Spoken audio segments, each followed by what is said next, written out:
What's up, everyone? This is the first new comic book day of the brand new year, and we had a lot of big releases this week. My top 10 list is in, so keep watching this video to see who claims number 1 this week. Stay tuned.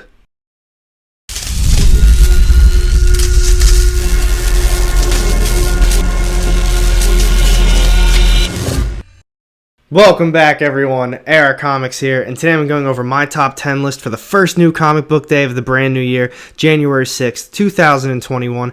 But before I get into this list, if you are new to the channel, I drop weekly comic book content, and if you want to join a community that's dedicated to comic books and raising awareness for mental health, then go ahead and hit that subscribe button down low and the little bell to get notified every time I drop new content. You won't regret it. And now, without further ado, let's get started on this top 10 list.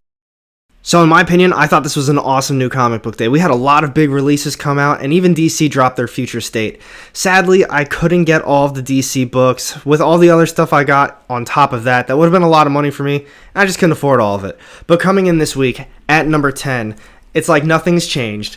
Amazing Spider-Man, number 56. This is cover A, and I don't even know what to say about this series anymore.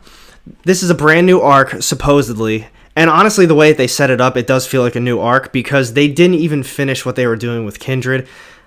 It feels so disrespectful to us as Spider-Man fans, the way that Nick Spencer is doing this series.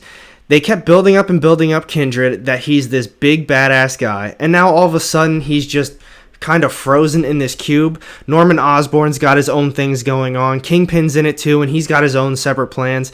And they didn't even resolve what happened in the last issue, kind of. So if you do remember, in issue 55's description, it said something big and massive is going to happen, and Peter Parker's going to not be able to look at his life the same way ever again. And this has nothing to do with that. Nothing in this issue or the last issue has to do with that description. Everything that happened in the last issue kind of was undone in this, and I don't know. That's my opinion. Let me know down low in the comments section what you thought about this issue and just overall in general about this series. I don't want to give up on Spider-Man because he is one of my favorite characters, but I absolutely right now am hating this series. Maybe it's just me, but for all those reasons combined, coming in at number 10. And next up, coming in at number 9, we have The Eternals number 1. This is cover A.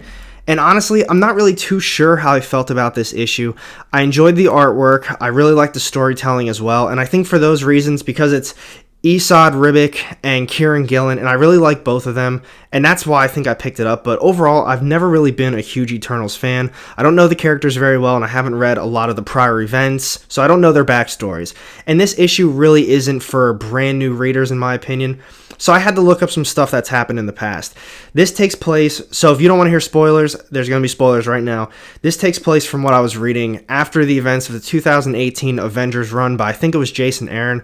All the Eternals died, so now this picks up where that left off. I thought that was kind of cool, but for me, I just didn't know what was going on. So in this issue, the main character's name is Icarus. He comes back from his resurrection pod, and basically the story just unfolds from there. He's got all these things he has to do. He basically has no personality. I don't really know if he's designed as a character that way, but he's pretty boring of a character. But his objective that he has to do is release Sprite, this other character, from her little prison cell. We don't know how long she's been there, but he goes to do that, and she just leaves, and she goes to New York City and does whatever she feels like doing. So they're kind of tag teaming it up this entire issue. Iron Man gets brought into it. Massive spoiler at the very end. I'm not going to give that one away because that was pretty cool too. And I think the only reason I'm even considering picking up that second issue is for what happened at the very end of the issue. But I'm still not entirely too sure. So for those reasons, coming in at number 9, still way better than Amazing Spider-Man.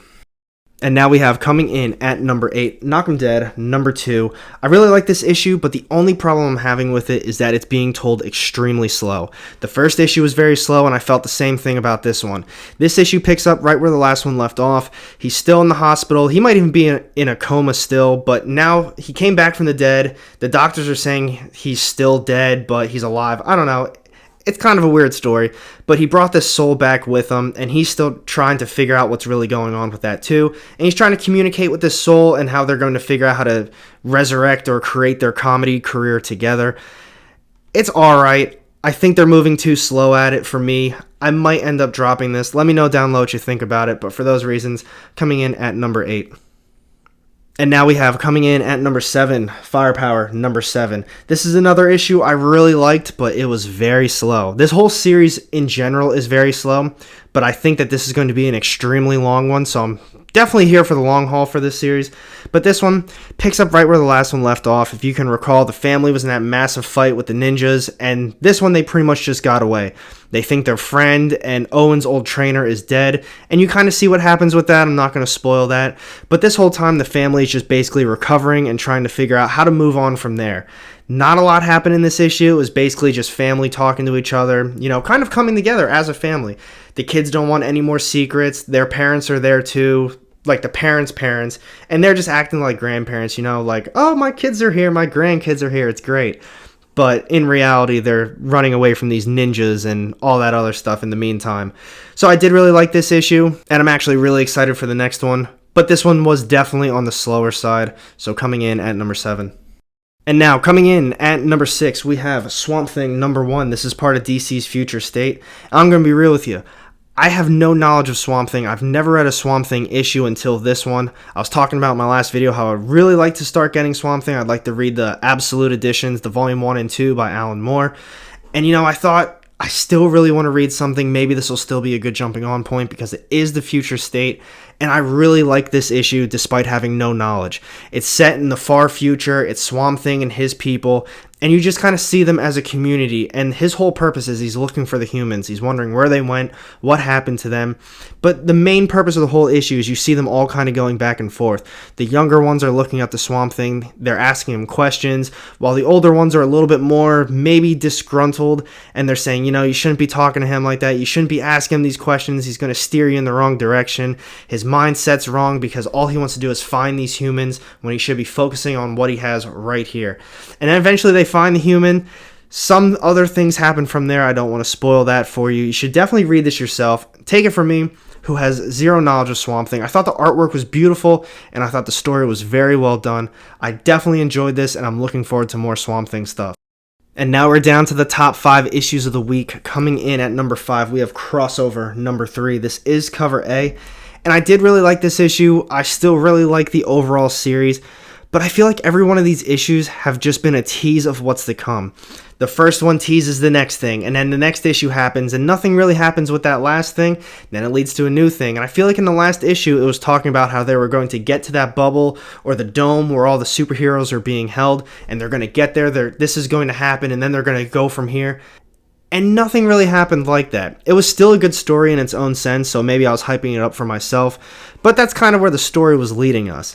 They were on their way to this dome in this issue, but a few things happened, the plans got derailed, but in the grand scheme of it, it was just another issue of nothing really going on. They introduced a few more of Donny Cates' old characters, and a couple other cool things did happen, but overall, I just felt like I was being teased through this whole issue. I just wanted a little bit more, but for those reasons, I still really did like it. It's coming in at number 5.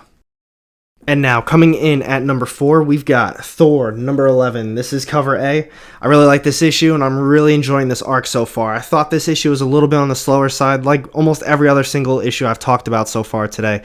This has definitely been a more slower issue week, despite them being very big names.